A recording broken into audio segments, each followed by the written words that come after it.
মালাকে শহরে নিয়ে যাওয়া হয়েছে, সাথে আফতাবও গিয়েছে। কথা জানার পরেও পরি স্থির। অন্দরের উঠোনের মোড়া পেতে জুম্মানের সাথে বসে বসে পেয়ারা খাচ্ছে। ব্যাগ নিয়ে বের হয়েছে পালক। পরীকে দেখে পালক একটা মোড়া টেনে বসে বলল, তোমার মাকে শহরে নিয়ে গেছে তোমার বাবা, জানো? হুম। সকালে কুসুম কইল। আচ্ছা পরি, তোমার মা কবে থেকে এরকম অসুস্থ? পরি খাওয়া বন্ধ করে দিয়ে বলে, আমার অসুখ করলে কাউরে জানায় না, এমনকি আমারেও না। আম্মায় কয়, বড় বউকে নাকি এমনিই সব ত্যাগ করতে হয়। কথাটা বলতে গিয়ে তাচ্ছিল্য করে হাসলো পরি। পালক মুচকি হাসলো। মেয়েরা যখন থেকে কোনো বাড়ির বউ হয়ে পা রাখে, তখন থেকেই সে বাড়ির সুখের কারণ হয়ে দাঁড়ায়। আর দুঃখগুলো ঘরের ময়লার ন্যায় ঝাড় দিয়ে বাইরে ফেলে দেয়, বাড়ির সকলের খেয়াল রেখে। আর সময় থাকে না নিজের একটুখানি যত্ন নেওয়ার। হ্যাঁ, এটাই নারীর সংসার। নিজের গায়ে দাগ পড়লেও সংসারের এতটুকু দাগ লাগতে দেওয়া যাবে না। মিষ্টি আর রুমে আসতেই পালক উঠে দাঁড়ালো। পরীর দিকে ফিরে তাকিয়ে বলল, ফিরে এসে তোমার সাথে অনেক গল্প করব পরি। জবাবে পরি মাথা দোলায় শুধু। ওরা চলে যেতেই জুম্মান হেসে বলল, এই আপা অনেক ভালো, তাই না আপা? জুম্মানের কথায় পরি সায় দিল, তারপর নিজের কাজে মন দিল। পালকের মনটা ভালো নেই, কেমন যেন অস্থির অস্থির লাগছে। বৈঠক ঘরের উঠোনে পা রাখতেই শায়েরের সাথে দেখা। কিছু বলতে চেয়েও বলল না পালক। পাঞ্জাবের হাতা গুটাতে গুটাতে নৌকায় উঠেছে। আজকে সবাই এক নৌকাতে যাচ্ছে, সবাই চুপ করে আছে, শুধু পানিতে বইটা ফেলার আওয়াজ ভেসে আসছে। নীরবতা ভেঙে নাইম বলে উঠল, বুঝলেন শায়ের সাহেব, জমিদার বাড়িটা ভীষণ অদ্ভুত। বিশাল বাড়িতে মাত্র হাতে গোনা কয়েকজন থাকে, কেমন ভূতের বাড়ি মনে হয়। বাইরের দৃশ্য দেখছিলেন শায়ের। নাইমের কথা শুনে মুচকি হাসলো, বলল, এখন ভূতের বাড়ি মনে হলেও এক সময় লোক লস্করে পূর্ণ ছিল এই বাড়ি। মাঝখান থেকেই বন্যায় সব গুলিয়ে দিল। কথাটা বলে আবার বাইরের দিকে তাকায় শায়ের। নাইম আর কিছু বলল না। বাবলু, শায়েরের মন হয়তো ভালো নেই। পালক শায়েরকে দেখছে। শায়েরের গোমরা মুখটা ওর ভালো লাগছে না। এমনিতেও খুব একটা হাসে না শায়ের। আজকে নিশ্চয়ই কিছু হয়েছে। বাগান বাড়িতে পৌঁছে পালক গেল শায়েরের পিছু পিছু। পালককে নিজের সাথে আসতে দেখে দাঁড়ালো শায়ের। পিছন ফিরে বলল, কিছু বলবেন? পালক সহজ স্বীকারোক্তি দিল, হ্যাঁ। শায়ের সোজা হয়ে দাঁড়ালো। পালক জিজ্ঞেস করলো, আপনার মন খারাপ? তখন থেকেই দেখছি চুপচাপ। শুধু কি এতটুকু জানতেই চান? শায়েরের প্রশ্নে অসুস্থ বোধ করলো পালক। কথা গুলিয়ে ফেললো সব। আমতা আমতা করতে লাগলো সে। পালকের অবস্থা দেখে শায়ের বলল, আমার চোখ দুটোকে সস্তা ভাববেন না মিস পালক সরকার। আমার এক অদ্ভুত ক্ষমতা আছে, সেটা আপনি জানেন না। সেটা হলো আমার চোখে যার চোখ পড়ে, তার মনের কথা আমার চোখ পড়ে নেয়। পালকেরও মনে জঙ্কার তুলে চলে গেল শায়ের। থরথর করে কাঁপছে সে। থরথর করে কাঁপছে সে। ভাবছে, তাহলে কি শায়ের ওর অনুভূতিগুলো বুঝতে পেরেছে? না হলে তো এভাবে বলতো না। উষ্টকর্ণে হাসি ফুটলো পালকের। হাতের এপ্রন শক্ত করে ধরে নিজের চেয়ারে বসলো। এখনো তো শায়েরকে কিছুই বলেনি, তাতেই এত খুশি পালক। তাহলে ভালোবাসি বললেই কত খুশি হবে। তার মানে ভালোবাসি কথাটা বলার মাঝে আনন্দ আছে। কতটা আনন্দ! ভাবতে ভাবতে মুচকিয়ে হাসলো পালক। এটাও ভাবলো যে আজকে সব বলবে শায়েরকে। যদিও শায়ের তাকে মানবে না, তবুও অপর্ণতা নিয়ে সে যাবে না। বন্যার পানি কমতে শুরু করে দিয়েছে। দিন দশকের মধ্যে পদ্মা তার পানি ফিরিয়ে নিবে বলে মনে হয়। এদিক দিয়ে পালকদের তাড়াতাড়ি চলে যেতে হবে। গ্রামের সবাইকে ওরা মোটামুটি সচেতন করে ফেলেছে। তাই ওরা গ্রামের মানুষদের সাথে একটু বেশি সময় কাটাচ্ছে। সবাইকে ওরা এই কদিনে আপন করে নিয়েছে। সাধারণত গ্রামের মানুষগুলো একটু নোংরা হয়ে থাকে। বন্যায় দিক দিশা হারিয়ে সবাই আরো নোংরা হয়ে গেছে। কোনো কিছুরই তাদের ঠিক নেই। তবুও নাইমরা নিজ হাতে সবাইকে সেবা দিয়েছে। যে মিষ্টি প্রথমে ঘৃণায় মুখ ফিরিয়ে নিয়েছিল, সেই মিষ্টিও সবাইকে আপন করে নিয়েছে। গ্রামের সবাই দোয়া এখন ওদের মাথায়। কত বৃদ্ধা যে নাইমের মাথায় হাত রেখে দোয়া করেছে তার হিসাব নেই। অনেকদিন পরে সম্পানকে দেখলো নাইম। সাথে বিন্দুও রয়েছে। হাতে থাকা ব্যাগটা থেকে লাল রঙের দুমুঠো কাছের চুড়ি বের করে বিন্দুর হাতে দিয়ে শুধালো, লাল শাড়ি পইরা হাতে এই লাল চুড়ি পরে সিঁড়িতে লাল সিন্দুর পইরা যখন আমার বউ হইয়া আমার ঘরে আইবি, তখন চোখ বইরা তোরে দেখমু বিন্দু। লজ্জায় মাথা নত করে বিন্দু। সামনে থাকা পুরুষটিকে নিয়েই তার যত কল্পনা জল্পনা। তার ঘরের ঘরণী হবে, শাখা সিঁদুর পরে সেজে গুজে ঘুরে বেড়াবে, আর সম্পান সুমধুর কথা বলে লজ্জা দিবে বিন্দুকে। কিন্তু সম্পান তাকে এখনই লজ্জায় আড়ষ্ট করে ফেলছে। সম্পান বুঝতে পারল বিন্দু লজ্জা পাচ্ছে, তাই সে কথা ঘুরিয়ে বলল, কাইল বুড়ে শহরে যামু, তোর লাইগা লাল শাড়ি আনমু, পারলে বোরে দেখা করিস। কিন্তু আমি তো বোরে উঠতে পারি না। তুই তো আবার ঘুম পাগল। এত ঘুম পাগল হইলে সংসার করা মুশকিল হবে, তাই ঘুম কমা বিন্দু। পরাণে এত ঘুম রাখিস না, পরাণে তো তুমিই আছো, তোমারে নিয়ে ঘুমাই।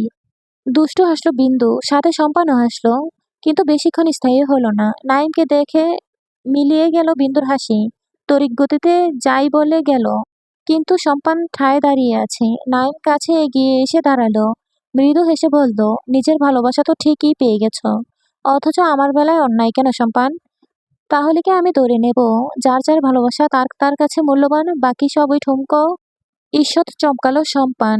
এই নাইম কয়েকদিন আগে তার কাছে নিজের মনোভাব পোষণ করেছিল, বলেছিল সে পরীকে দেখতে চায় এবং খুব ভালোবাসতে চায়।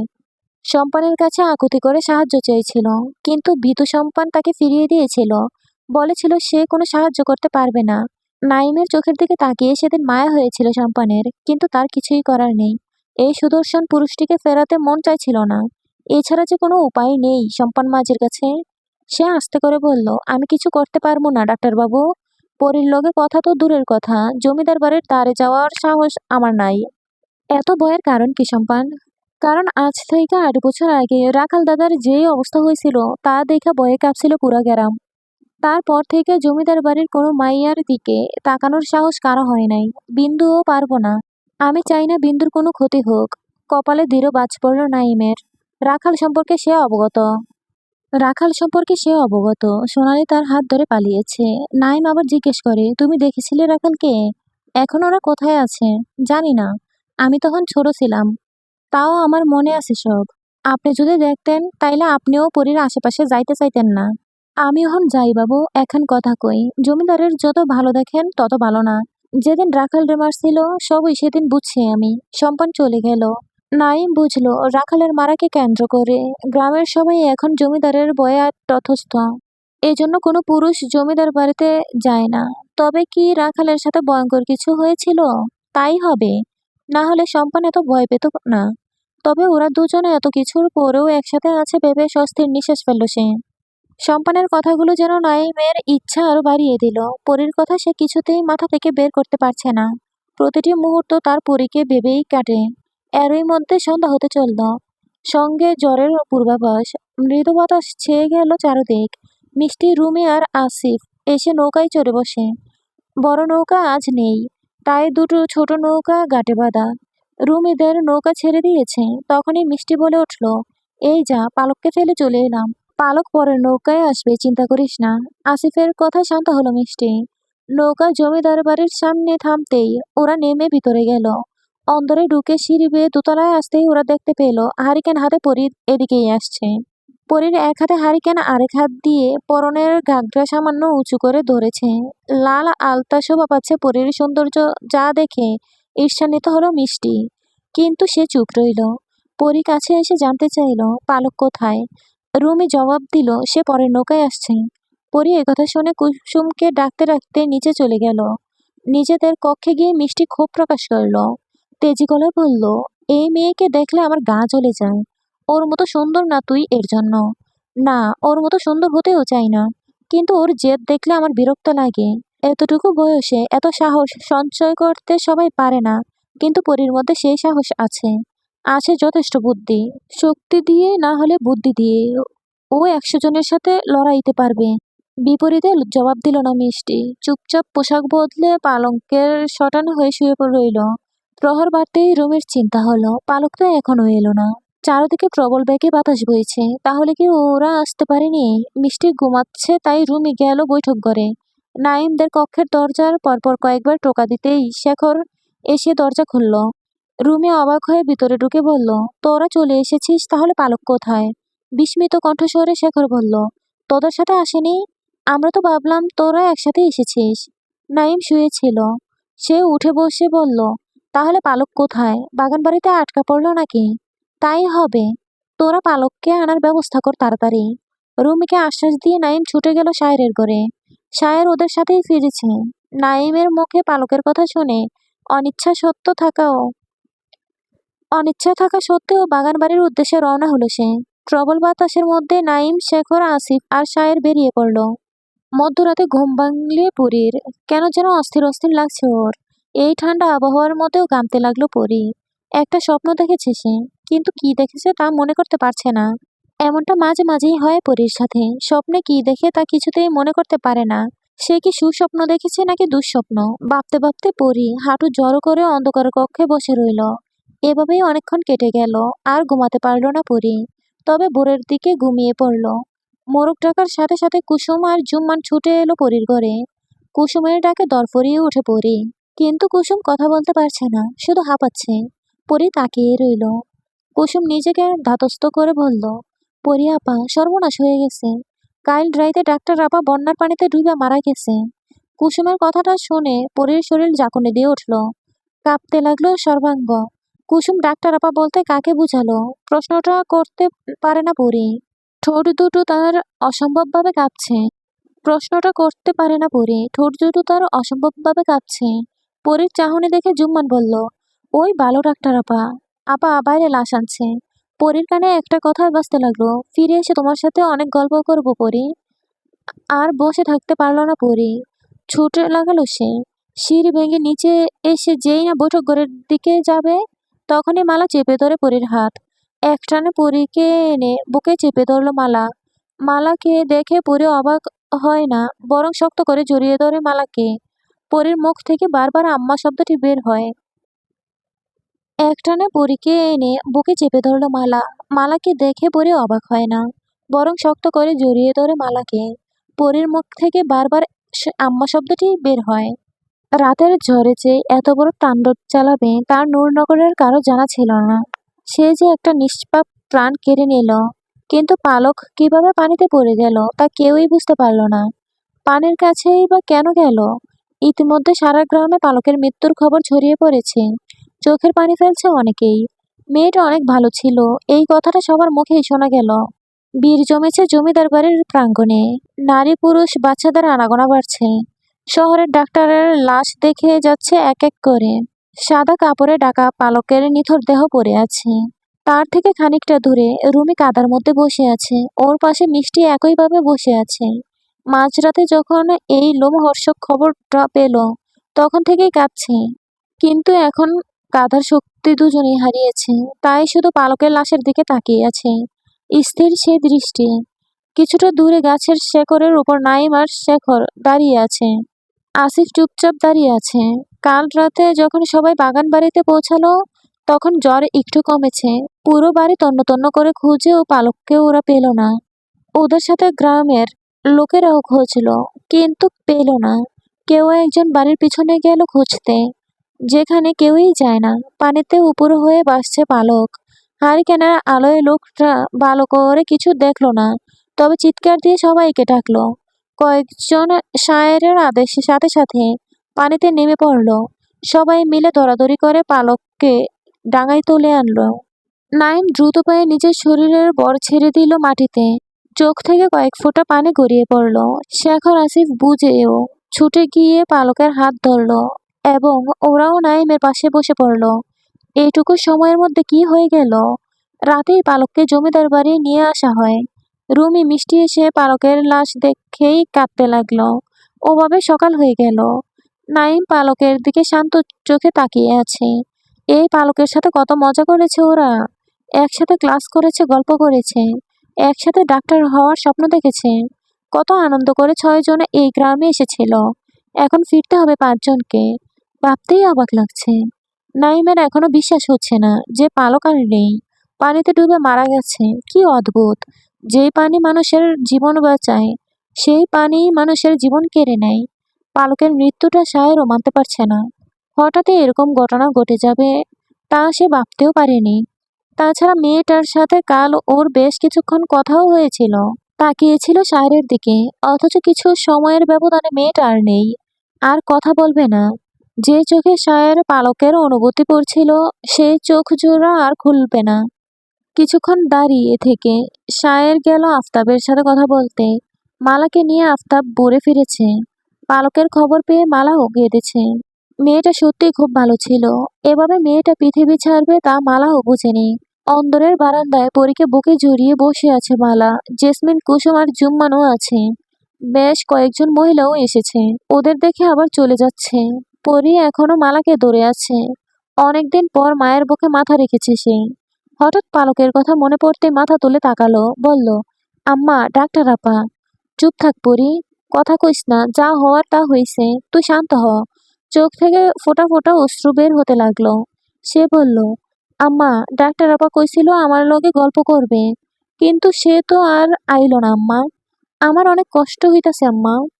মালা মেয়ের মাথায় হাত বুলাতে বুলাতে বলে, কান্দিস না পরী, আমার মাইয়া তো নরম না, এত কান্দে তো না, তাইলে এত কান্দিস কেন? মালা আবার পরীকে জড়িয়ে নিল।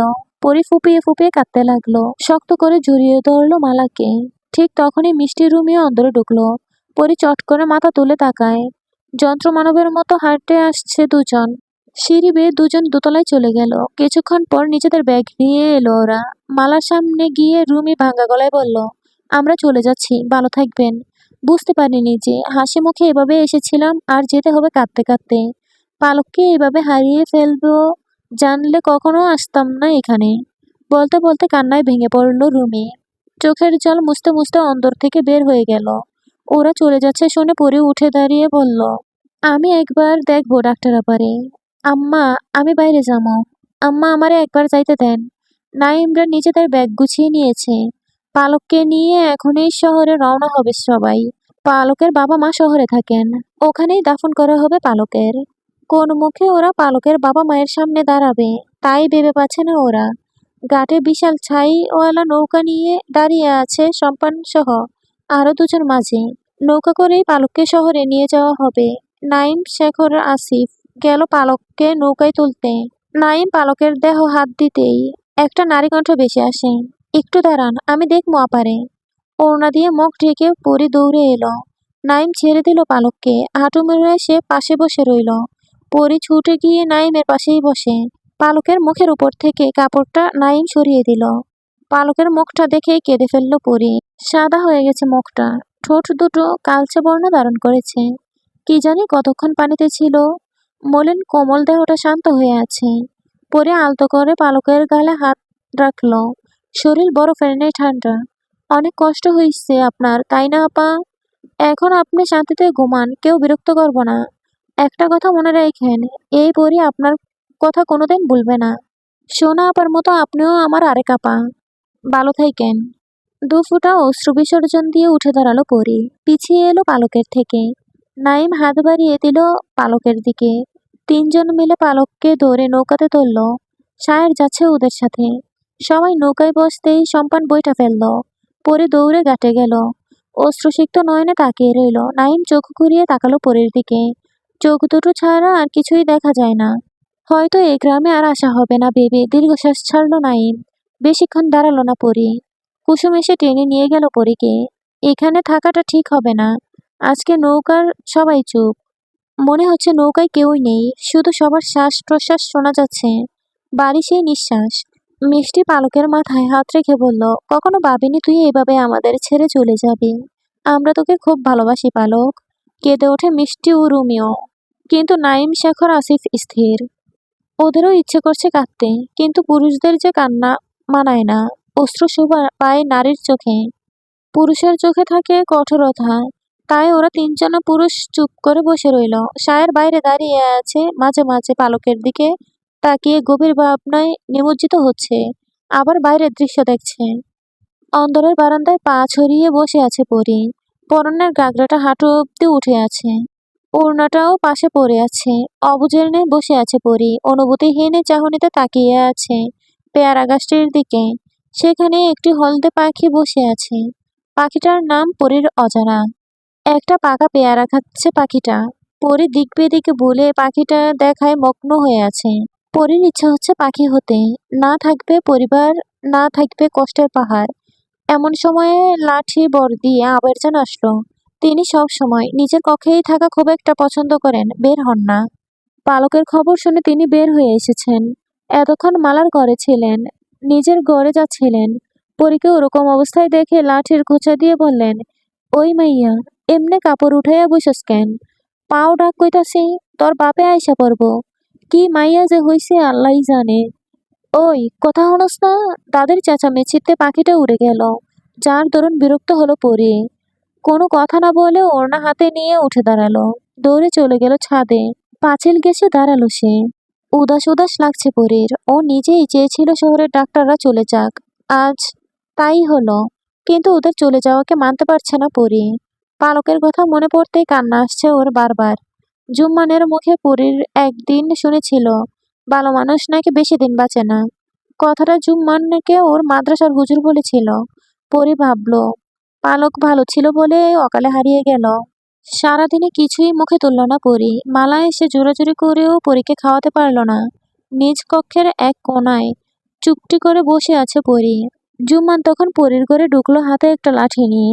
পরীর সামনে গিয়ে দাঁড়িয়ে বলল, আপা দেখো পানি অনেক কমে গেছে, আমি লাঠি দিয়ে মাপছি।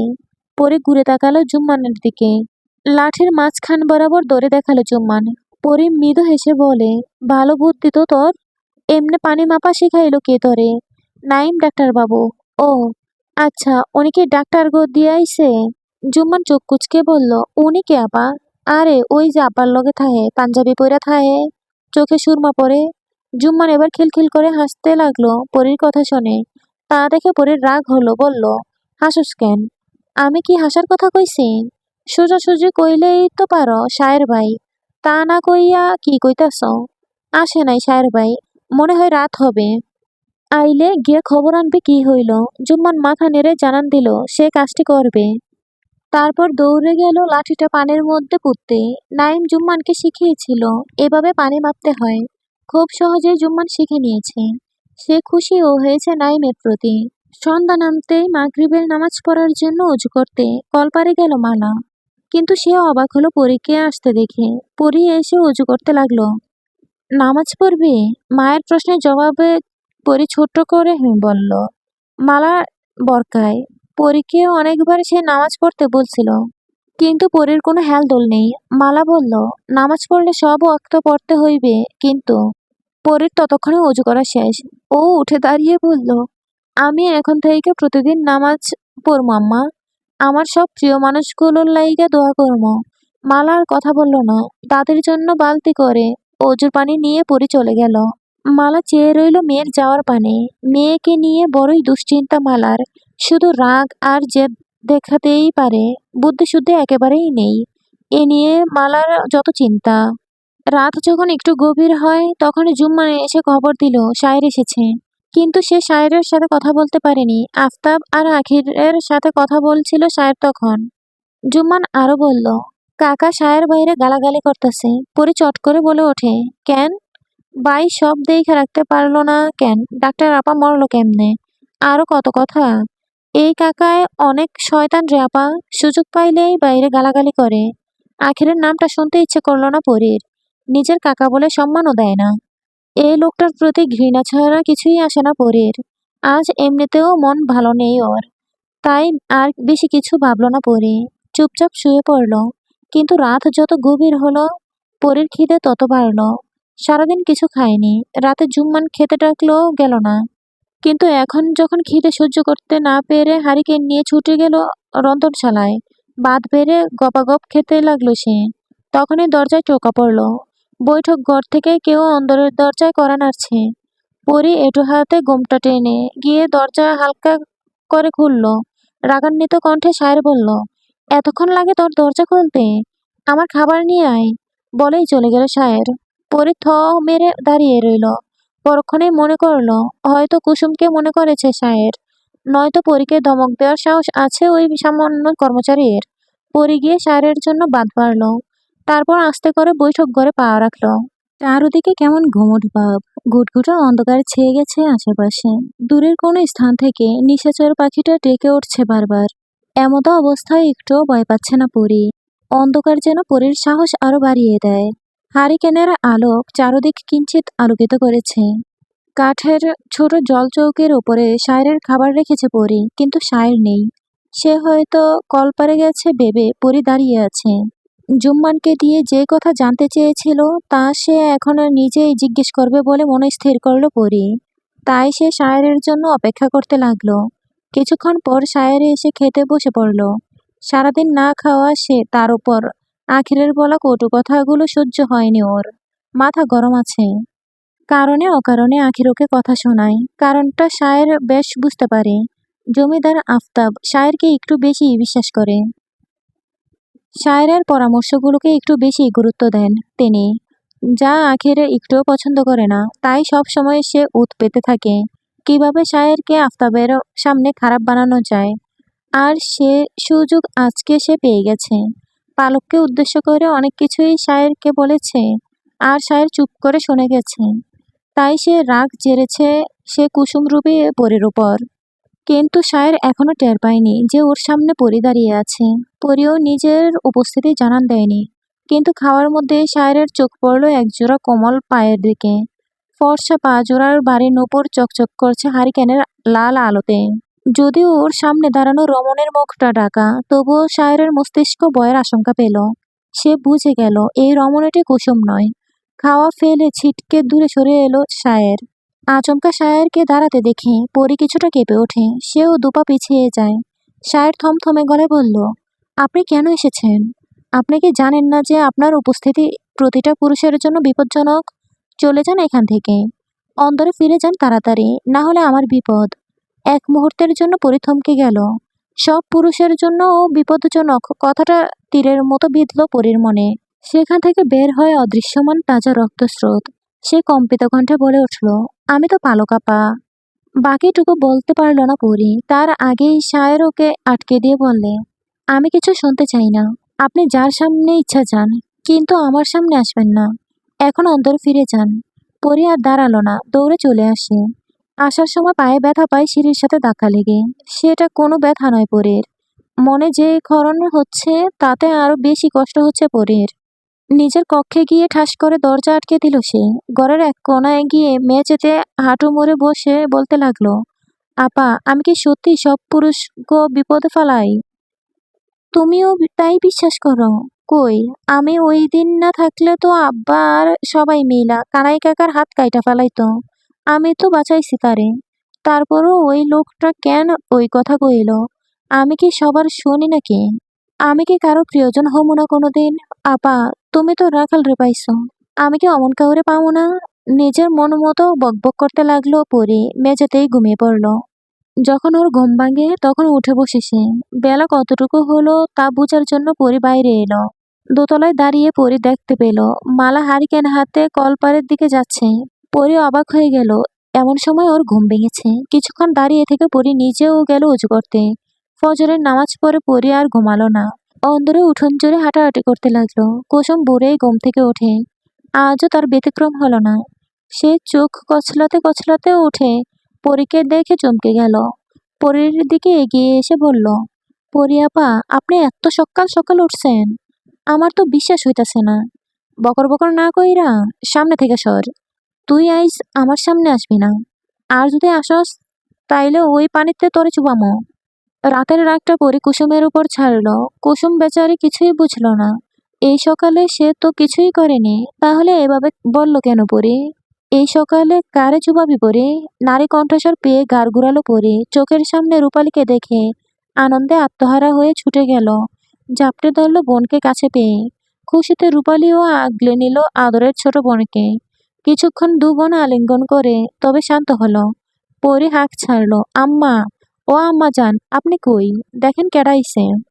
নিজের ঘর থেকে বেরিয়ে এলো মালা। রূপালীকে দেখে সেও চমকে গেল। রূপালী মালাকে সালাম দিয়ে বলল, কেমন আছেন আম্মা? শরীর ভালো তো? হুম, ভালো। তা জামাই কই? বৈঠক ঘরে। আম্মার সাথে নৌসাদও এসেছেন। আপনি ওরে নাস্তা দেন, আমি ঘরে যাই। পরি আয় আমার সাথে। পরি খুশি মনে রূপালীর পিছন পিছন দোতলায় নিজের ঘরে গেল। তালাবদ্ধ ছিল রূপালীর ঘর। পরি গিয়ে চাবি নিয়ে আসে। নিজ হাতে সব পরিষ্কার করে। রূপালী ততক্ষণে কলপারে গিয়ে হাত মুখ ধুয়ে আসে। রূপালী এসে পালঙ্কের উপর বসতেই পরীর খেয়াল করে রূপালীর পেটটা একটু উঁচু। পরে গিয়ে রূপালীর পাশে গিয়ে বসে ওর পেটের উপর হাত রাখলো। চোখের ইশারায় করলো বোনকে। ওর বোনও মাথা নেড়ে সায় দিল। পরে আনন্দে আত্মহারা হয়ে বলল, আপা, তুমি আহার সাথে সাথে এত খুশির খবর আনবা ভাবি নাই। তোমারে আমি আর যাইতে দেবো না, আমার কাছেই রাইখা দেবো। পরি খুশি হলো খুব, কারণ বিয়ের 2 বছর ধরে যখন রূপালীর বাচ্চা হচ্ছে না, সবাই কথা শোনাতো রূপালীকে, বারবার জিজ্ঞেস করতো খুশির খবর কবে পাবো। এতে কষ্টের সীমা ছিল না রূপালীর। বোনের কষ্ট পরীকেও পুরাতো খুব, কিন্তু এখন পরীর বেশ খুশি লাগছে। রূপালী অবিশ্বাস্য চোখে তাকায় পরীর দিকে, কিছু আজ করছে হয়তো। পরীও তাকিয়ে আছে তার প্রিয় বোনের দিকে। রূপালী পরীর কাঁধে হাত রেখে বলে, এভাবে কথা বলছিস কেন তুই? কেমনে কথা কই মানে? আগে তো এই ভাষাতে কথা বলতি না, এখন হঠাৎ করে হলো কি তোর? তুই না মাধ্যমিক পরীক্ষা দিয়েছিস, তাহলে এভাবে কথা বলছিস কেন? কি হয়েছে তোর? পরী সহজ স্বীকারোক্তি দিল, কিছু হয় নাই আপা, তুমি খালি খালি চিন্তা করতেছ। রূপালী কপট রাগ দেখিয়ে বলে, আবার ওভাবে কথা বলিস? পরি, তুই বুঝতে পারছিস না কেন? আমরা বড় ঘরের মেয়ে, আমাদের শৌখিন হতে হবে। কাজকর্ম, বাসা, চলাফেরা সবার থেকে আলাদা হতে হবে। সামান্য হেসে পরি বলে, বড় ঘরে বিয়ে হয়েছে তোমার, এ কথা কি শ্বশুর বাড়ির মানুষ শিখাইছে তোমারে? একটা কথা মনে রেখো আপা, কবর কিন্তু ধনী গরিব আর বাসা দেখে না। আর আমি আগের থাইকা বদলাইয়া গেছি। বদলালে হবে না পরি, তুই আগের মতো হ। তীক্ষ্ণ চাহনিতে রূপালীর দিকে তাকালো পরি। অদ্ভুত হাসি ফুটে উঠল। ফিস ফিস করে বলল, তুমি কি চাও আগের পরীকে? রূপালী থমকে গেল পরীর চোখের দিকে তাকিয়ে। আমতা আমতা করে বলল, শুধু ভাষা ঠিক কর, তাতেই হবে। তোর মনে নেই বড় আপার কথা? বড় আপা বলেছিল সব সময় এই পরিবারের সম্মান রক্ষা করতে। আর গ্রাম্য ভাষা সেও পছন্দ করতেন না। আমাকে তোকে সবসময় তো শুদ্ধ ভাষায় কথা বলতে বলতো। পরীর দুর্বল জায়গায় হাত দিয়ে ফেলেছে রূপালী। রূপালী খুব ভালো করেই জানে যে পরী একমাত্র সোনালীর কথা মান্য করে, তাই সে পরীকে আটকে দিয়েছে। আসল কথা এখনো পরীকে জানায়নি রূপালী, পরীর জন্য একটা সম্বন্ধ এসেছে। নৌশাদের জন্য। নৌশাদ রূপালীর মামা শ্বশুরের ছেলে। ফুফাতো ভাইয়ের বিয়েতে নৌশাদ এসেছিল, কিন্তু 13 বছরের পরী তখন মায়ের আদেশে গর্ভবতী। রূপালীর শ্বশুর বাড়ি থেকে যে সব মেয়েরা এসেছিল, তারা পরীর সৌন্দর্যের প্রশংসা করেছিল। সেই কথা নৌশাদের কানেও পৌঁছেছে, কিন্তু শত চেষ্টা করেও পরীর মুখ দেখা তার সাধ্য হয়নি।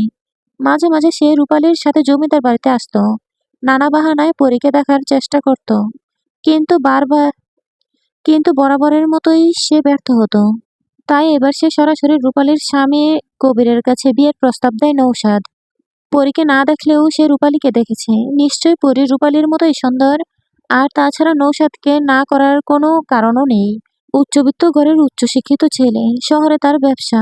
আগে সে চাকরি করত, তাতে খুব কম বেতন বিদায় বাবার কাছ থেকে টাকা নিয়ে ব্যবসা করছে। নৌশাদের পারিবারিক অবস্থা বেশ ভালো। কবিরদের মতোই বাড়িতে আটচালা, বড় বড় 3টা টিনের ঘর, গোয়ালে গরু আছে, পাকা করা কলপার, কাজের মেয়ে আছে, জমি জমার অভাব নেই। পরীর সুখ হবে সেখানে, তাই স্বামীর কথা ফেলতে পারেনি। তাছাড়া নৌশাদ খুব ভালো ছেলে, তাই রূপালী ওর সাথে মিশে বুঝেছে, তাই রূপালীও অমত নেই।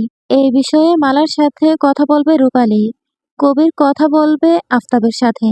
পরী চুপ করে আছে দেখে রূপালী হালকা ধাক্কা দিল পরীকে। কি রে, চুপ করে আছিস কেন, কথা বল। নড়ে উঠল পরী। একে তো পালকের জন্য খারাপ লাগছে, তার উপর সায়ের রাতে তাকে অপমান করেছে, আর রূপালী এখন ওর মন খারাপ করে দিয়েছে। হালকা কেশে পরী বলল, ঠিক আছে, আমি এখন থেকে তোমার কথা শুনবো, ভালোভাবে কথা বলবো। কথাটা বলে পরী একদণ্ড বসলো না, দ্রুত পা ফেলে কক্ষের বাইরে চলে এলো। রূপালী ডাকলো অনেকবার, পরী শুনল না, কিন্তু বাইরে গিয়ে পরীর রাগটা আরো বেড়ে গেল। জুম্মান দাঁত বের করে হাসতে হাসতে এসে বলে, আপা, সায়ের ভাইয়ের কাছে থেকে ডাক্তার। পরবর্তী বাক্য মুখ থেকে বের করতে পারল না জুম্মান। পরী কষিয়ে চড় মেরে দিল জুম্মানের গালে। গালে হাত দিয়ে ব্যাবলার মতো ড্যাব ড্যাব করে তাকিয়ে রইল সে। পরী বাড়ি গলায় বলল, তোর কাছে শুনতে চেয়েছি আমি, এরপর কোনো ফালতু লোকের কথা আমাকে বলতে আসবি না। কথাটা বলেই পরী চলে গেল। জুম্মান থাপ্পড়ের শোকের উপরে আছে। কালকেই তো পরী জুম্মানকে বলল খবর আনতে, আর এখন কি হলো? এক রাতে এত পরিবর্তন। বাসারও পরিবর্তন হয়েছে।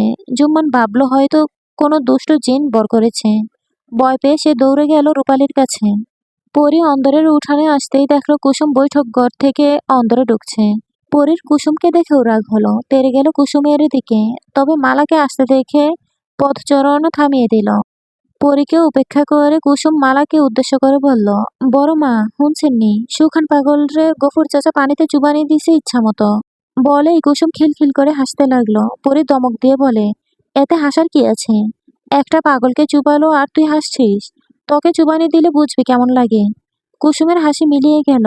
সকালেও পরি এই কথাটাই বলেছে। চুবাবে না তো কি করবে কন আপা? গফুর চাচার মাইয়া আমেনা আছে না, ওরে তো সুখান পাগলা পানিতে টাইনা নিয়ে মারতে চুবাইছিল। হ্যার লাইগে তো চাচাই ওরে চুবাইছে। মালা শুধু একটা বাক্য ব্যবহার করলো, কুসুম কথা না কইয়া রান্নাঘরে আয়। কুসুম পরীর দিকে তাকালো। পরী রাগী চোখে তাকিয়ে আছে। কুসুম দৌড়ে চলে গেল। অতঃপর পরীও নিজের ঘরে চলে গেল। দুপুরের গোসল ছেড়ে সবেমাত্র বের হয়েছে পরী, এর মধ্যেই চেঁচামেচি শুনতে পেয়ে নিচে নামে। কুসুম জোরে জোরে ডাকছে মালাকে। পরী দোতলায় দাঁড়িয়ে থেকেই বলল, আম্মা নামাজ পড়ে এত চিল্লাস কেন? আপা, শহরের ডাক্তার বাবু আছে না, ওই যে নাইম ডাক্তার, হ্যাঁ আইছে, তার কি সব দরকারি জিনিস রাইখা গেছে। অহন চইলা যাইতে চাই কি করবো? নাইমের কথা শুনে চমকালো পরী, তবে কুসুমের সামনে তা প্রকাশ করলো না। এখন চলে যাবে কেন? তুই বল দুপুরে খেয়ে যেতে। না বললে শুনবি না, আমার কথা বলবি। কুসুম মাথা নেড়ে চলে গেল। মাথা মুছে পড়ে জোহরের নামাজ আদায় করে নিল। তারপর চুপচাপ নিজের ঘরে বসে রইল। নৌশাদ আর কবিরকে বৈঠক ঘরের একটা কক্ষে থাকতে দেওয়া হয়েছে। এইবারের জামাইয়েরও অন্দরে ঢোকা নিষেধ। তাছাড়া বিশালাকার বৈঠক ঘরে অনেকগুলো ঘর আছে।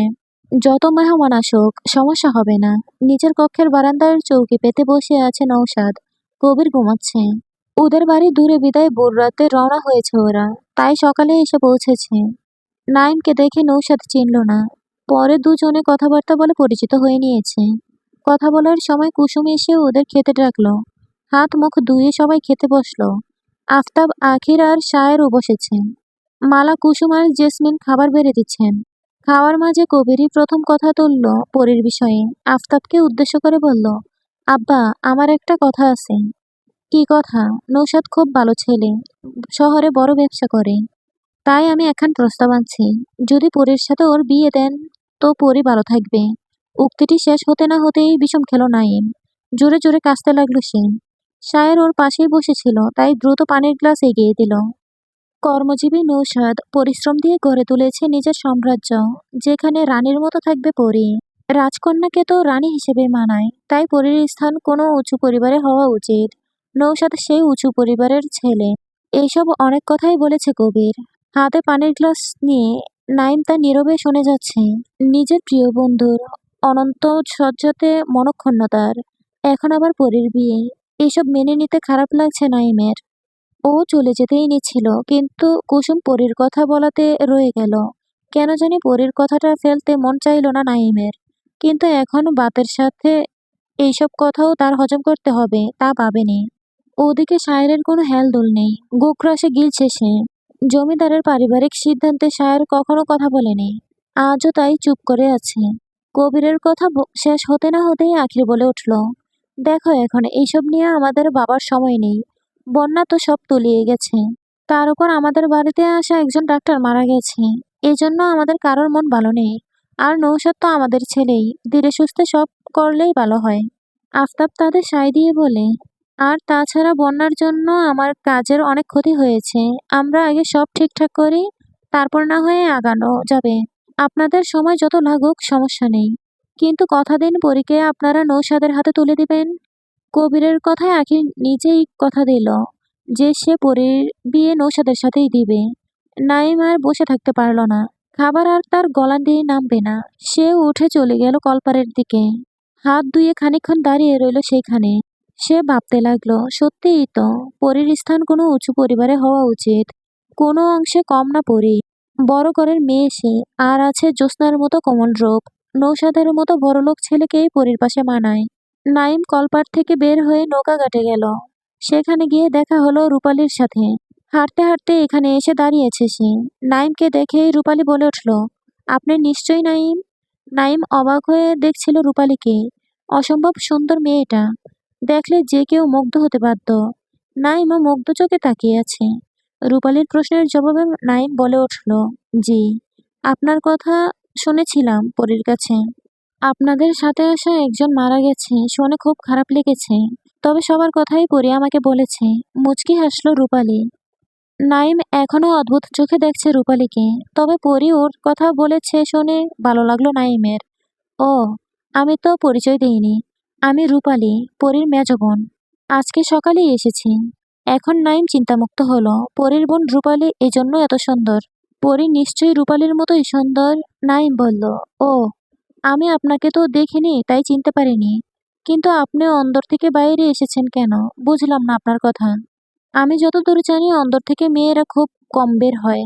আর আপনার বোন পরী তো বের হয়ই না। আপনি বের হয়েছেন তাই বললাম আর কি। আপনি তো ঘরের খবর সব জেনে গেছেন দেখছি। অন্দর থেকে মহিলাদের বের হওয়া সম্পূর্ণ নিষেধ না। জমিদার বাড়ির আশেপাশে যেতে পারবে, কিন্তু পরীর কথা আলাদা। ওর তো কোনো পুরুষকে মুখ দেখানো বারণ। কথাটা এটা আম্মার কথা। আব্বা এসবে নেই। মাথা নেড়ে নাইম বলে, ও, আপনি নাকি আজই চলে যাবেন? থেকে গেলে ভালো হতো। না, আসলে পালকের বাবা মা অনেক দুর্বল হয়ে গেছে। মেয়েকে হারিয়ে পাগল প্রায়। আমরা সেখানেই আছি। এখন সেখানেই যেতে হবে। যদি কখনো সময় হয় তো এসে দেখা করে যাব। মালা জেসমিনকে বলে নাইম আর অপেক্ষা করল না। নিজ গন্তব্যে উদ্দেশ্যে রওনা হয়ে গেল। বিকেলের দিকে রূপালী পরীকে ডেকে এনে মাথায় তেল দিয়ে দিচ্ছে। পরী চুপ করে উদাসীন হয়ে বসে আছে। কেন জানি মনটা ভালো নেই তার। কারোর সাথে কথা বলতে ভালো লাগছে না। সে এক মনে তাকিয়ে আছে বৈঠক ঘরের দরজার দিকে। ইচ্ছে করছে এক ছুটে বের হয়ে যেতে। কিন্তু মা যে ওর পা দুটো আটকে দিয়েছে। এরকম বন্দি জীবন ওর ভালো লাগে না। মুক্ত পাখিদের মতো উড়তে চায় পরে। তা বোধহয় কখনোই সম্ভব নয়। তোর কি মন খারাপ? হুম। কি হয়েছে? জানি না। বোধহয় মনের অসুখ করেছে। এই অসুখ ভালো না। ডাক্তার দেখাইতে হবে। কুসুম আস্তে আস্তে বলে উঠল, খুবই সুন্দর ডাক্তার গো আপা। আমি দেখছি পরি আপার লগে মানাইব অনেক। পরি বুঝল না কুসুমের কথা। তাই সে বলে, কি বলছিস এসব তুই? আল্লাহ, আপনি জানেন না? মেজ আপার দেবরের লগে আপনার বিয়া ঠিক। আহা, কি সুন্দর পোলাডা। আপনার লগে অনেক মানাইব। পরি চট করে দাঁড়িয়ে গেল।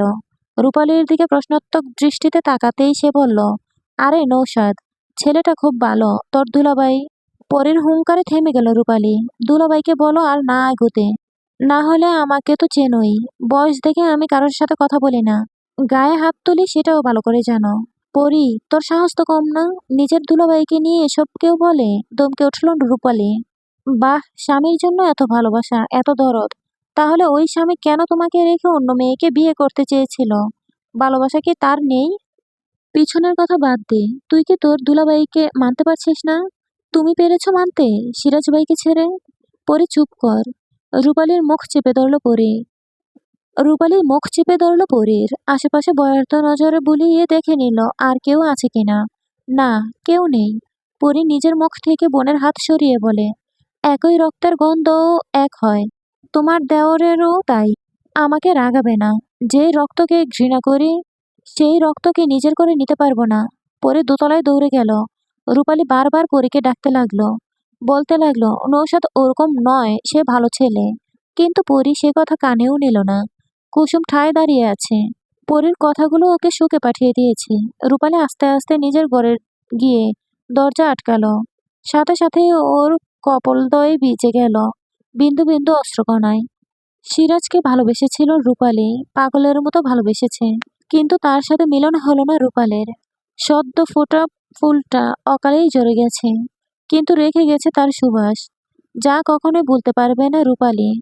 ও পারে না ভেতরের ক্ষতটা কাউকে দেখাতে, কিন্তু পরী তা ঠিক দেখতে পায়। তবে কখনো বলেনি। আজ রাগের মাথায় বলে দিয়েছে পরী। এতে অনেক আঘাত পেয়েছে রূপালীর মন। পালঙ্কের উপর বসে কাঁদছে সে। আর ফেলে আসা স্মৃতিচারণ করছে। আফতাবের কর্মচারী ছিল সিরাজ। সেই সুবাদে জমিদার বাড়িতে আসা যাওয়া চলতো সিরাজের। রূপালীর সাথে প্রতিদিন দেখা হতো ওর। কথা হতো, আবার রূপালীও এটা ওটা এগিয়ে দিত। এভাবে কখন যে ওদের মন দেওয়া নেওয়া হয়েছিল তা দুজন টেরই পায়নি। কিন্তু এই প্রকৃতি মেনে নিল না ওদের ভালোবাসা। জ্বর তুলে আলাদা করে দিল দুজনকে। রূপালীর বিয়ের পর আর দেখেনি সিরাজকে। এক বুক কষ্ট নিয়ে সে পাড়ি দিয়েছে দূর অজানায়। আর রেখে গেছে মন ভাঙা কিশোরীর এক সমুদ্র অশ্রুসিক্ত নয়ন। কত যে কেঁদেছে রূপালী। কাঁদতে কাঁদতে যখন চোখের পানি সব শুকিয়ে গেছে, তখন আর কাঁদত না। কিন্তু আজ আবার অশ্রুরা হানা দিয়েছে। ভাঙা মনটা আবার নতুন করে ভাঙছে। নিজের ঘরে বসে রাগে ফুঁসছে পরী। নৌশাদকে সে কিছুতেই বিয়ে করবে না। কবিরের রক্তই তো নৌশাদ। এদের সবার স্বভাব এক। রূপালীর বাচ্চা হচ্ছিল না দেখে কবির দ্বিতীয় বিয়ে করতে চেয়েছিল। পাত্রীও দেখেছিল। সেদিন মালাকে জড়িয়ে ধরে অনেক কেঁদেছিল রূপালী। দরজার বাইরে দাঁড়িয়ে সবই দেখেছে পরী। তারপর থেকেই ঘৃণা করে কবিরকে পরী। ওর ধারণা পুরুষরা কেবল নারীদেরকে ব্যবহার করতেই জানে, ভালোবাসতে জানে না। পরী সিদ্ধান্ত নিয়ে নিয়েছে নৌশাদকে কিছুতেই বিয়ে করবে না। এতে আফতাবের সাথে যুদ্ধ করবে সে। বাকি দু বোনের মতো সে নরম না। তার সাহস ও বুদ্ধি দুটোই অনেক। নৌশাদ চৌকি পেতে বসে আছে। জুম্মান ঘাটে নৌকা বেরিয়ে অন্দরে যাচ্ছিল। নৌশাদ দেখে জুম্মানকে ডাকলো। নৌশাদ হেসে বলল, কোথায় গিয়েছিলে? শাপলা বিলে। পরি আপা আমার উপর রাগ করেছে। শাপলাগুলো দিলে আপা খুশি হইব। শাপলা তোমার আপার পছন্দ? হুম। তবে পদ্মফুল অনেক বেশি পছন্দ করে আপা। কিন্তু আমি তো পদ্মফুল পাইলাম না। গ্রামের সব পোলাপান লইয়া গেছে। আর এই বিকেলে কি ফুল ফুটে? আমি কলি আনছি। এখন হাত দিয়া ফুল ফুটামো, তারপর আপারে দেমো। হাসলো নৌশাদ। জুম্মানের মাথায় হাত বুলিয়ে দিয়ে বলে, আচ্ছা যাও। সন্ধ্যার পর আমার সাথে দেখা করো, কথা আছে। জুম্মান মাথা নেড়ে অন্দরে ঢুকলো। নৌশাদ চেয়ে রইল জুম্মানের যাওয়ার পানে। এই ছেলেটা খুব শীঘ্রই ওর একমাত্র শালাবাবু হতে চলেছে। ভাবতেও ভালো লাগছে ওর। খাওয়ার সময় ভদ্র ছেলের মতো চুপ করেছিল সে। ভাবটা এমন ছিল যেন লজ্জা পাচ্ছে। অবশ্য একটু লজ্জা লাগছিল ওর, কিন্তু অভিনয় করছে বেশি। এইটুকু না করলে কি চলে? না হলে সে যে অতি ভদ্র তা প্রমাণ করবে কিভাবে? সবাই তো তাকে ভালো বলেছে। কিন্তু পরী, সে কি বলে? পরীর মনের কথা তো জানা দরকার। নৌশাদের ভাবনার মাঝে কবির এসে বলল, কি রে, এখানে বসে আসিস যে? আসার পর তো দুদণ্ড বিশ্রাম করলি না। নৌশাদ হেসে বলে, তোমার শালীকে বউ করে এনে দাও, তারপর দেখবে দিনরাত শুধু বিশ্রাম করছে।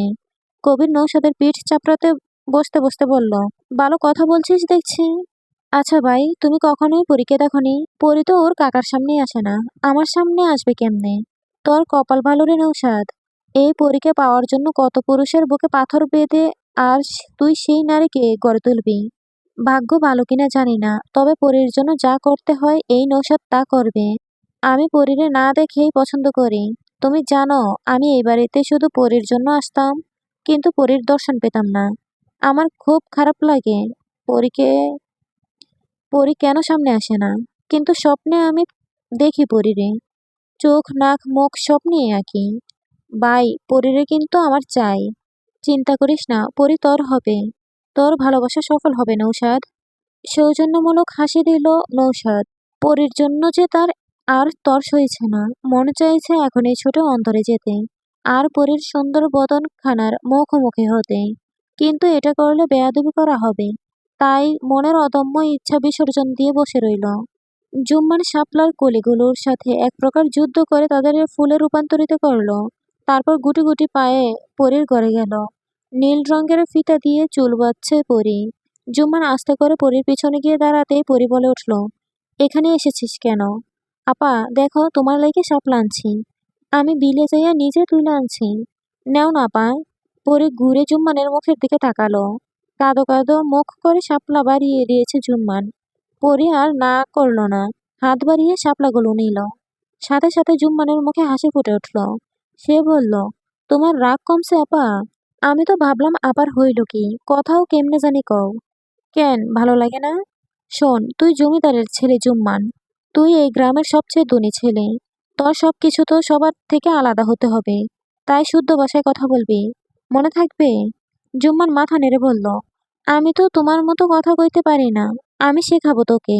পরি ভেবে নিয়েছে যে জুম্মানকেও নিজের মতো করে তৈরি করবে। তাই জুম্মানকে এটা ওটা শেখাতে লাগলো। সাথে কিছু গভীর পরামর্শ করতে লাগলো। সকাল সকাল ঘুম থেকে উঠেই অঘটন ঘটিয়ে ফেলল নৌশাদ। না, সে ঘটায়নি। অঘটন নিজেই তাকে ঘটিয়েছে। ঘুম ঘুম চোখে ঘর থেকে বের হতেই ধপাস করে পড়ল গিয়ে গোবরের কাদায়। পুরো শরীর মাখামাখি হয়ে গেল গোবরে। বিশ্রী গন্ধ আসছে পুরো শরীর থেকে। নৌশাদের নিজেরই বমি পেয়ে গেল তা দেখে। এরকম করে কে গোবর ফেলে রেখে গেল? উঠে দাঁড়াতে গিয়ে দ্বিতীয়বারের মতো পড়ল সে। বিরক্ত হয়ে হাতে বর দিয়ে উঠে দাঁড়ালো নৌশাদ। সায়ের সবেমাত্র ঘুম থেকে উঠেছে। নৌশাদের অবস্থা দেখে হাসি পেলেও চেপে গেল সে। বলে উঠল, কি ব্যাপার হবু জামাই? বিয়ে হতে এখনো ঢের দেরি, আর আপনি এখনই গোবর খেলা শুরু করে দিয়েছেন? শায়রের কটাক্ষ করে বলা কথাগুলো ভালো না লাগলেও তা হজম করে নিল নৌশাদ। বলল, আরে আর বলবেন না, কে যেন এখানে গোবর রেখে গেছে, আসতেই পড়ে গেলাম। নৌশাদ নিজেকে নিয়ে ব্যস্ত হয়ে গেল। হঠাৎই শায়রের চোখ গেল অন্দরের দরজার দিকে। কয়েক জোড়া পা দেখা যাচ্ছে। সন্দেহ মনে সে কুসুমকে ডাকতেই পাগুলো সরে গেল। কুসুম এলো হাতে পানি ভর্তি বালতি আর ঝাড়ু নিয়ে। কুসুম নৌশাদের দিকে তাকিয়ে বলল, ইস রে, কি অবস্থা, কেমনে হইল?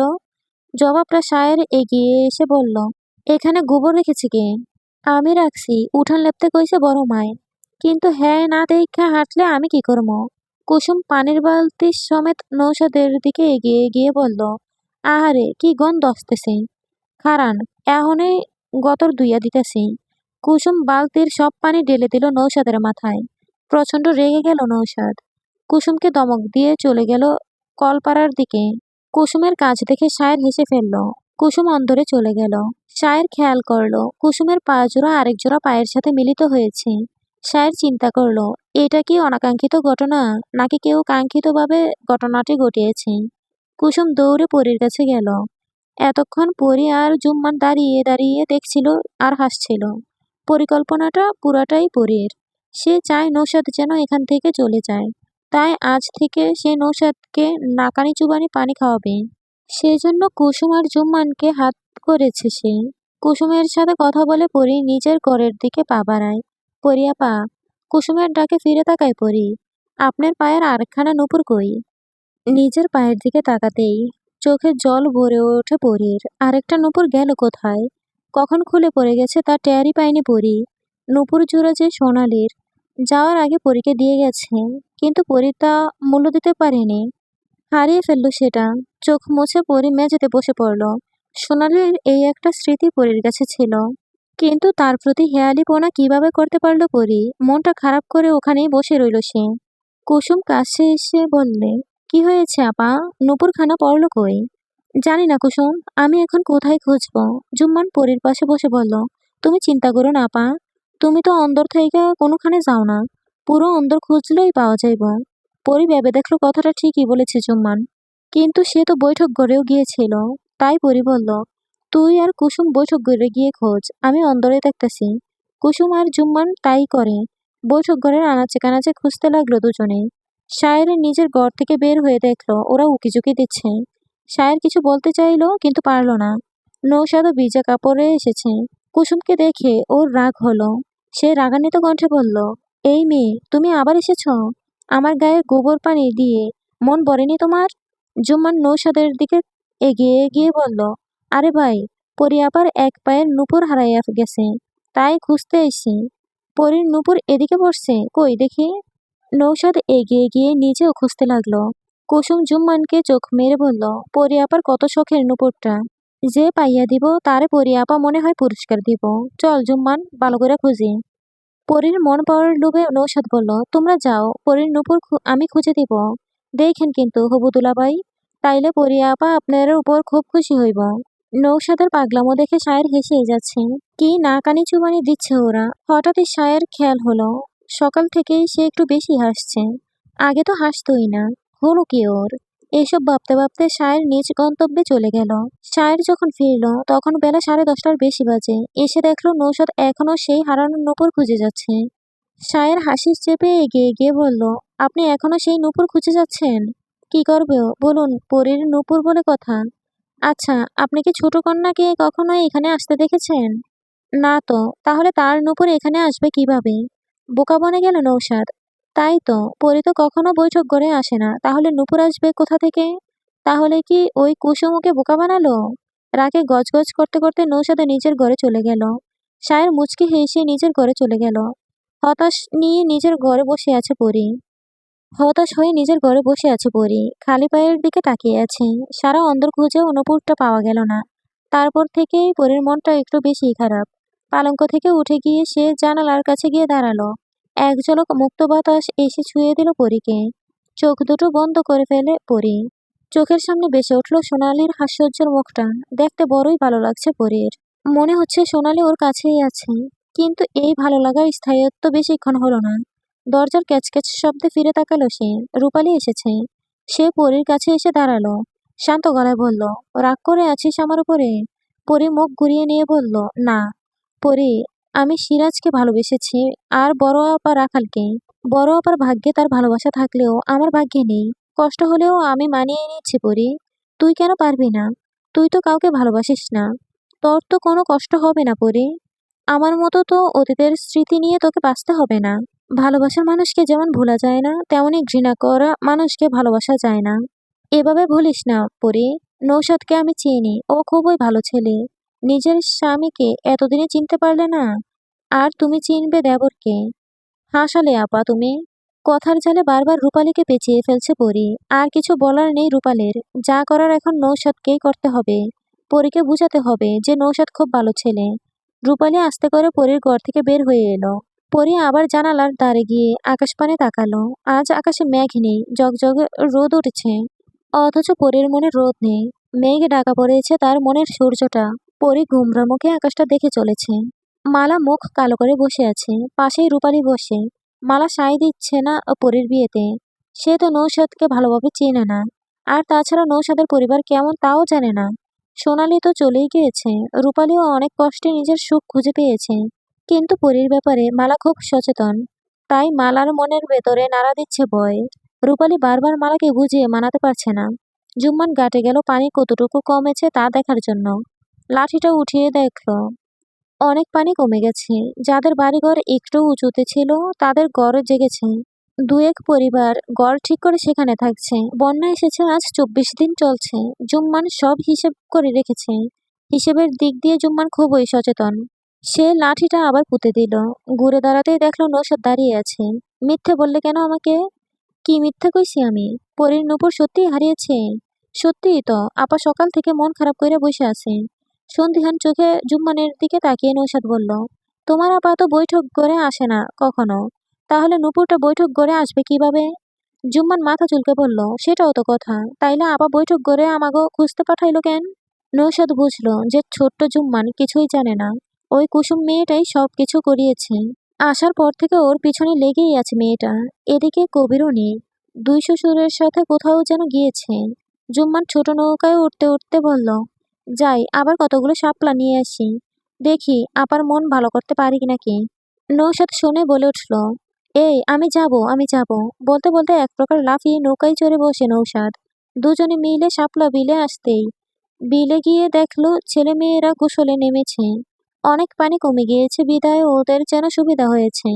একপাশে বিন্দুর বেলা দেখা গেল। সেও শাপলা তুলতে এসেছে। জুম্মানকে দেখে সে বেলা নিয়ে এগিয়ে এলো। আরে জুম্মান যে, তা কি মনে কইরা? আর এই বেড়া কেডা? মেজো আপার দেবর গো। এর লগে আমাকে পরি আপার বিয়া হইব। বিন্দু পা থেকে মাথা পর্যন্ত অবলোকন করলো নৌশাদের।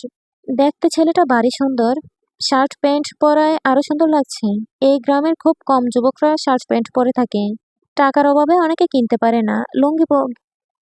লুঙ্গি আর গেঞ্জি পরেই থাকে সারাদিন। সম্পানও লুঙ্গি পরে। বিন্দু ভাবলো, ইস, সম্পান যদি এই রকম শার্ট প্যান্ট পরতো কতই না সুন্দর লাগতো ওকে। নৌশাদের মতো একজোড়া জুতো পরলে একেবারে সাহেবদের মতো লাগবে। ভেবে মনে মনে আসলো বিন্দু। কি গো বিন্দু দিদি, কইলা না আবার জামাই কেমন? রাজপুত্তুর রে জুম্মান, পরীর চান কপাল। যেমন সুন্দর পরী তেমন সুন্দর জামাই। পরীর লগে তো কথা কইতে হইব। সই আমার বিয়া করব। তুমি পরীকে দেখেছ? কেমন দেখতে? হঠাৎই নৌশাদের প্রশ্ন করে বসে। বিন্দু মৃদু হেসে নৌশাদের আগ্রহ দেখে। এত গর্জ কেন গো বাবু? তর সয় না বুঝি? চান্দের লাহান মুখখানা দেখার লাইগা তৈয়ার হইয়া যান। জ্ঞান হারাইতে পারেন। তয় এইটা কইতে পারি, আপনি ঠকবেন না। খিলখিল করে হেসে উঠল বিন্দু। তারপর নিজের কাজে মন দিল। বিন্দুর কথা ও হাসির তোর নৌশাদের দোকান ভরে বাজে। সত্যি এত অপরূপা পরি?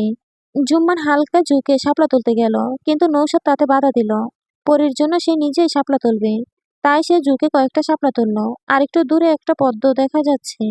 খুশি মনে নৌশাদ পদ্মতে হাত দিল। পদ্মর বোটা একটু শক্ত বিদায় কসরত করতে হচ্ছে। এমন সময় জুম্মান হাতের বাঁশটা দিয়ে নৌকাটা হালকা ধাক্কা দিয়ে সরিয়ে দিল। ভারসাম্য রাখতে না পেরে নৌশাদ দপাস করে পানিতে পড়ে গেল। আশেপাশে সবাই তা দেখে হেসে উঠল। জুম্মান নিজেও হাসতে লাগলো। বিন্দু হাসি থামিয়ে বলল, কি গো বাবু, পরীর প্রেমে পড়ার আগেই জলে পড়লা? বিন্দুর হাসি আরো বাড়ল। এবার আর রাগ করলো না নৌশাদ। সে নিজেও হাসলো। বলল, তোমাদের পরীর প্রেমেই আমাকে পানিতে এনে ফেলেছে। কি করব বলো? তুমি খুব রসিক বাবু, পরীর ভাগ্যবালা। বিন্দুর প্রশংসায় নিজের প্রতি গর্ব হচ্ছে নৌসাদের। সে সাবধানে সহিত পানি থেকে নৌকাতে উঠে আসে। তারপর ফিরে আসে জমিদার বাড়িতে। উঠোনের এক কোণে বাঁশের বেঞ্চি পাতা। শায়ের আর কবির সেখানে বসে কথা বলছে। নৌসাদকে বেজা গায়ে আসতে দেখে কবির বলে উঠল, তুই এভাবে ভিজলি কিভাবে? শাপলা তুলতে গিয়ে পানিতে পড়ে গেছি। ইস, শেষমেশ পচা পানিতে পড়লি। যা যা, কলপারে, আমি তোর জামা কাপড় দিচ্ছি। কবির বলে উঠে চলে গেল। জুম্মান শাপলাগুলো দূরে ফেলে দিয়ে এলো। শায়ের অবাক হয়ে বলে, ফেললে কেন? তো কি করমু? ওই বেডার ফুল আপারে দিমু? আপা তো আমার মাইরাই ফালাইব। আমার আমার ভালো লাগে না, হ্যাঁ রে। তাহলে কারে ভালো লাগে? আপনারে। বলেই হাসলো জুম্মান। শায়ের বেশ অবাক হয়ে বলল, আমার থেকেও তো তোমার নৌশাদ ভাই বেশি সুন্দর। তাও তারে আমার ভালো লাগে না। হ্যার চেহারায় কোনো মায়া নাই। কিন্তু আপনার আছে। আপনি অনেক ভালো মানুষ, আপনার কথাও ভালো লাগে। তাজ্জব বনে গেল শায়ের। মাথা ঠিক আছে তো জুম্মানের? কোথায় নৌশাদ আর কোথায় সে? আকাশ পাতাল তফাৎ। তার সাথে তো নৌশাদের তুলনা হয়ই না। জুম্মান বলে চলে যেতেই নিছিল, কিন্তু আবার শায়েরের সামনে এসে বলে, একখান কথা কই সুন্দর ভাই, পরি আপার লগে আপনারে কিন্তু খুব মানাইব।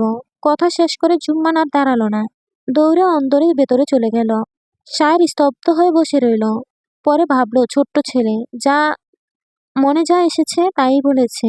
বুঝলে এ কথা বলতো না। কোথায় রাজকুমারী আর কোথায় সামান্য মালি। ঘুটঘুটে অন্ধকার, রাত্রি অনেক, তা বোঝাই যাচ্ছে। মধ্যরাত্রের বেশি তো হবেই। জমিদার বাড়ির চাকররা পর্যন্ত ঘুমিয়ে পড়েছে। অন্দরের দরজা খুলে বৈঠক ঘরে প্রবেশ করে কেউ। তার হাতে হারিকেন, মুখটা সন্তর্পণে ডেকে কিছু একটা খোঁজার অপ্রাণ চেষ্টা করছে, কিন্তু পাচ্ছে না। তবুও সে হাল ছাড়ছে না। তখনই একটা বাড়ি পুরুষালী কণ্ঠস্বর ভেসে আসে, আপনি আবার বৈঠকে এসেছেন?